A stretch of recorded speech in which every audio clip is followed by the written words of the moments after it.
Hey loves, welcome back to You Can Heal, a journey with Tamela. It is me, your host, Tamela, and it's been a minute. And today I am opening my heart wide. I've just come out of a deep pause, 3 weeks that felt like death and shedding. And let me tell you, I'm still going through it. And I want to share what I've been learning. And grab your coffee, grab your tea, whatever it is, and get comfortable and ready for the ride, the death, and the return.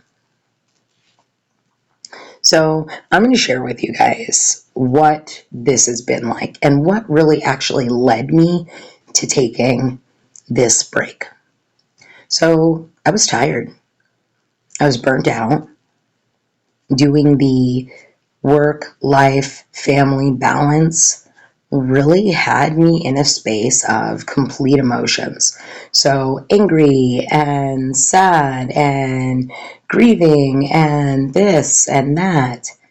And I decided to do something that I always do. When I'm in that space, I take 3 weeks out. And I've always done this because it's been like it's a reset. I feel refreshed and I feel ready to go and take on the world after I do it. So I pulled myself back. And it really, this time, it was different. I told Source, hey, I'm going to take 3 weeks off. And Source was like, okay, bet. And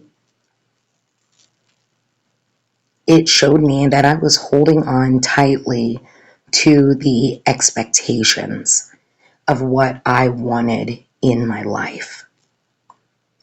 And when you're holding on tight to these expectations, you're blocking what's wanting to come into you. Everything that you want already wants you. You know, the money, the relationship, the excitement, it wants you. And most of the time we have these things. Yet we don't notice it because we're set on this specific expectation on how our lives should look. And in this time, I saw that the illusions began to fall away. Emotionally, I really let a lot of things out. I found myself crying a lot during these 3 weeks. My body was hurting, and taking the time to sit and meditate, which is something that is normal for me, became kind of hard. So I took the 3 weeks. Yet, I really did try to still step into the work. You know, I thought I was going to be resting during this time. But let me tell you, Source had me grieving versions of me that I didn't know that I still carried with me. So let's begin with that first week and a half. Just with the first day. We always start with the day one. So day one, because I am the kind of person that I am, and I was like, oh, hey, I am going to still try to record, right? Well, you guys, I scratched my eyeball. So I did record 2 videos that day, but with a swollen eye. Ended up with a black eye. And let me tell you, that was the first sign of don't try to work. Well, I still did it. Now, week 2 and week 3. Well, I ended up with a bad tooth, and that really hit me and put me down. And it was in week 3 that things came up in my stillness. I noticed that Source was holding me accountable. I told Source I'm taking 3 weeks off. And Source was like, this is what you're going to do. And I didn't even realize it until week 3 when I wasn't doing recordings. I was truly hurting. My mouth hurt so bad. Everybody knows. Tooth pain is the worst pain. I do not wish it on anyone. And it was the second day of week 3 that I finally saw and felt in my body that old things that I used to do were falling away. I started looking at behaviors that I had and realized that, dude, I need a change. And I saw my patterns clearly for the first time. I need to change when it comes to the way that I work. I need the balance.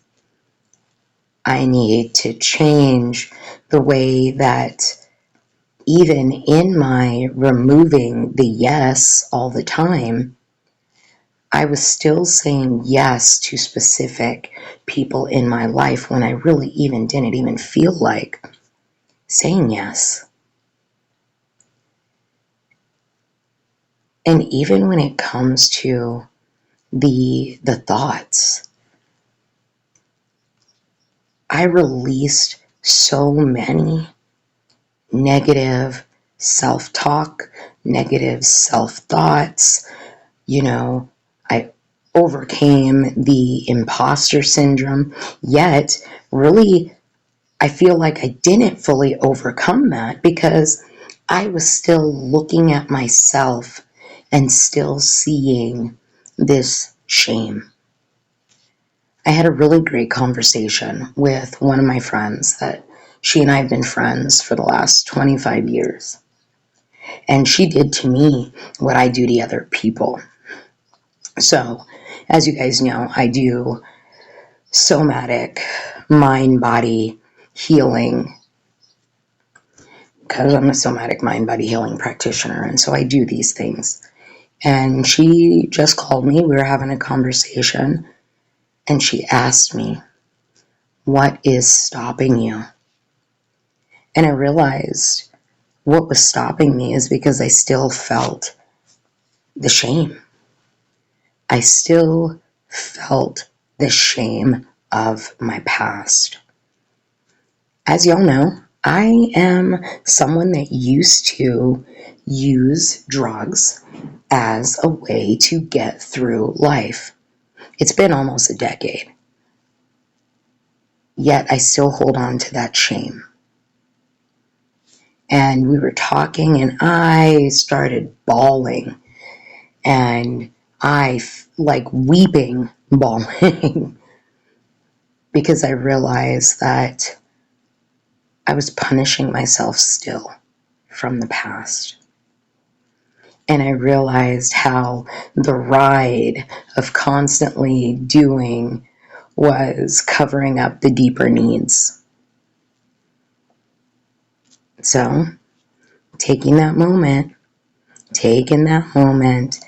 and really sitting with myself became the theme for the last week.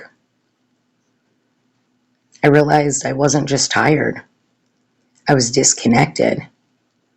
I've been riding, that fucking wave of doing because I didn't feel safe in just being me and just being in this space.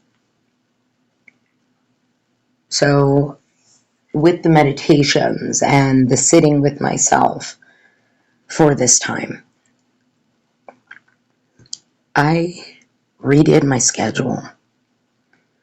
I redid my live schedule to where I'm like Mondays and Fridays.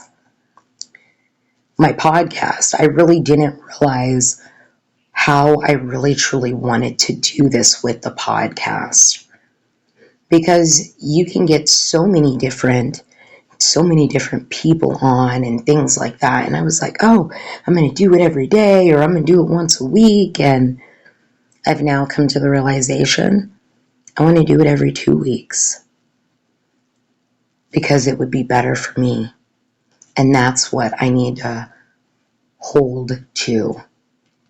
And these are not boundaries that I'm setting for other people. They're boundaries I'm setting for myself, because that's truly what boundaries are. There, we set the boundary and we follow it first. I decided that 4 days a week, I want to do an hour virtual class, because during this time, I taught a aligned and lifted breathwork meditation, a team builder. And it was amazing. But yet I've been hiding that class because I was scared of what other people would think. Now here's the boundary that I had to set on that.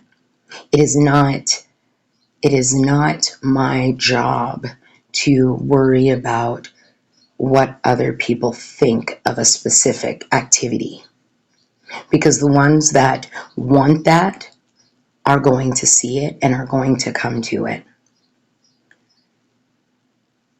With this new mindset shift, I realized that, yes, I released a lot in my life, but I was still holding on. And let's take a minute now. This is a new thing. You guys are going to hear an ad from our very first sponsor.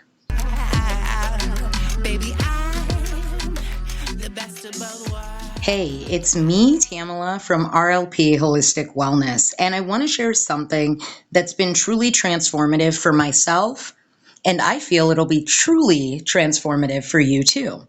It's called A Guide to Change. Now, A Guide to Change is more than just a membership. It's a place and space where you can find powerful courses, meditations, practices that support your growth and healing journey. Now, one of the courses I actually took, which is Overcoming Imposter Syndrome. If you know me, I've talked about imposter syndrome and the imposter syndrome struggle being real. With saying that, I left this course with tools to shift my mindset, as well as reconnect me with my worth, and helped me step into my power fully and authentically. The community of Guide to Change is heart-centered and supportive, and it lets you know you don't have to do this alone. We're not meant to. I encourage you to explore the comments below and click on that link for A Guide to Change. Have a beautiful night, and let's return back to our scheduled podcast. Happy healing. So now you see, I'm not here to pretend I'm fixed. I'm here to honor the messy middle, because healing isn't a destination. It's a return back home to yourself. You'll see that the name of the podcast has changed. You'll see that the content is different. The content is now based on what I feel. The things that I'm talking about, the guests, you are going to see that it is different. that changes are happening. And it's because I see that even though I've been moving forward, I still have been holding on. So I invite you, and I give you some gentle prompts, which you'll be able to find in the bio of this episode. One of them: have I been feeling the pull to pause? Now, with this prompt, if you have been feeling that pull, or you've been feeling different and you're like, I need a break, take it. And if you want to get a copy of the 21-day stillness reset that I do, reach out to me. The second one: what do I need to let die? What do you need to let go of? What have you been holding on to that has been really slowly ripping you apart and slowly shredding you? And then number 3, what's been asking to be reborn in me? What's asking to come back out? For me, it's taught me that it is that speaking my mind. And I used to be in this space where I did not care, but I felt I didn't care what other people thought, because I always said it was none of my business. And that's something that I learned in rehab, is that it's none of my business. It's none of my business what other people think. It's none of my business what I think. But I let that go because I felt like, I'm supposed to be this specific type of holistic practitioner, spiritual practitioner. Yet, guys, it's not all about the love, the light type, It's about the love, the light, but also it's about I'll set your shit on fire too. Like, it's about the fuck around and find out. And I call you to open up to that. What part of you is asking to be released? What would it feel like to let go with grace? I ask you and I encourage you to go deep within yourself. Begin building a practice that's going to benefit you.